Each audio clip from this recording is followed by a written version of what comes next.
জীবনে ভালো কিছু করতে হলে সবকিছু মুখ বুজে সহ্য করতে হবে। আর একেবারে বোবা হয়ে থাকতে হবে, অন্ধ হয়ে থাকতে হবে। তাহলে দেখবেন আপনি সবকিছু করতে পারবেন। আর যখন আপনি মুখ বোবা থেকে কথা শিখে যাবেন, তখনই দেখবেন আপনার হাজারো হাজারো শত্রু বেড়ে গেছে। তাহলে ভিউয়ার্স, কি অবস্থা সবার? আলহামদুলিল্লাহ আমরা ভালো আছি। কি আজব একটা সমাজে আমরা বাস করি, যেখানে ভালো মানুষের কোনো দাম নেই। যারা দাম পায় তারা হচ্ছে অবহেলিত ছিল সব সময়। কিন্তু এখন সম্মানের আসনে বসে গেছে। কারণ হচ্ছে ওদের কাছে এখন টাকা আছে। অনেকে আছে বাবার টাকায় ফুটায়, অনেকে আছে দাদার টাকা দিয়ে ফুটায়, কিন্তু নিজের হ্যাডম নাই যে কিছু করে দেখিয়ে দিবে সমাজকে।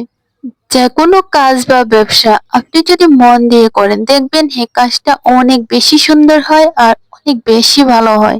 সবসময় চেষ্টা করবেন নিজের মন কি বলে সেই কাজটাই করার জন্য। নিজের মনের উপর ছেড়ে দিবেন, নিজে সবকিছু বোঝাপড়া করে তারপর সামনের দিকে আগাবেন। কখনো পরের বুদ্ধি নিতে যাবেন না, এতে কিন্তু আপনার কোনো দিনও কিছু ভালো হবে না। নিজের দিতে যদি সেটা খারাপও হয়, তারপর আলহামদুলিল্লাহ, কারণ নিজের মাথা দিয়ে নিজের ব্রেন দিয়ে কাজটা করেছি। সমাজ পরিবার কত কিছু বলতে পারবে, কিন্তু আপনার জীবনে কি দরকার, কি অসম্মান, কি আছে না আছে কিছুই কখনো জানতে যাবে না।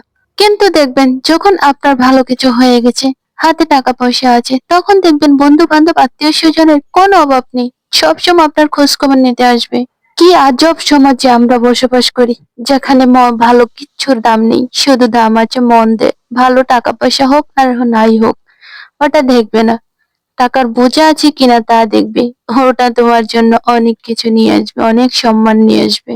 কথাটা খারাপ লাগলেও একেবারে সত্যি ঘটনা। যাদের কাছে টাকা আছে তাদের দেখবেন মান সম্মান ভালোবাসা পাঁচের চেয়ে কোনো কিছুর অভাব নেই। আর যাদের কাছে টাকা নেই তাদের দেখবেন কিছুই নেই, সে যত শিক্ষিত হোক না কেন তার কোথাও সম্মান নেই। টাকা থাকলে পরিবার থেকে যে সম্মান পাওয়া যায়, দেখবেন আপনার কাছে যখন টাকা নেই তখন ওই পরিবারের লোকেরাও আপনাকে দেখতে পারবে না। টাকার জন্য বাবা মাকেও ভুলে যায় সন্তানেরা।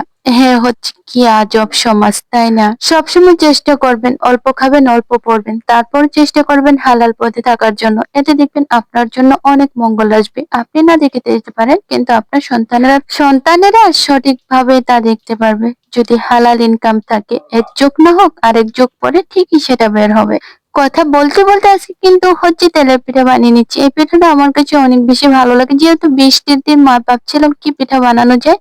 তাই যেহেতু আব্বু হচ্ছে আমার এই পিঠাটা অনেক বেশি পছন্দ করে, তাই তো আজকে তেলের পিঠা বানিয়ে নিয়েছি।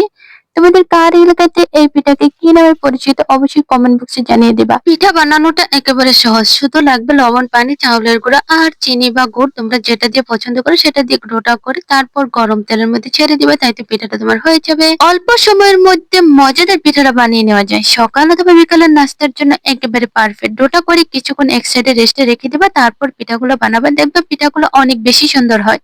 অনেক সময় ধরে অনেকগুলা পিঠা বানিয়েছি, যা তোমাদেরকে আর দেখানো হয়নি, খাওয়া হচ্ছিল আর অনেক ব্যস্ত ছিলাম, তাই ভিডিওটা লাস্ট পর্যন্ত করতে পারি নাই। তো আজ এ পর্যন্তই।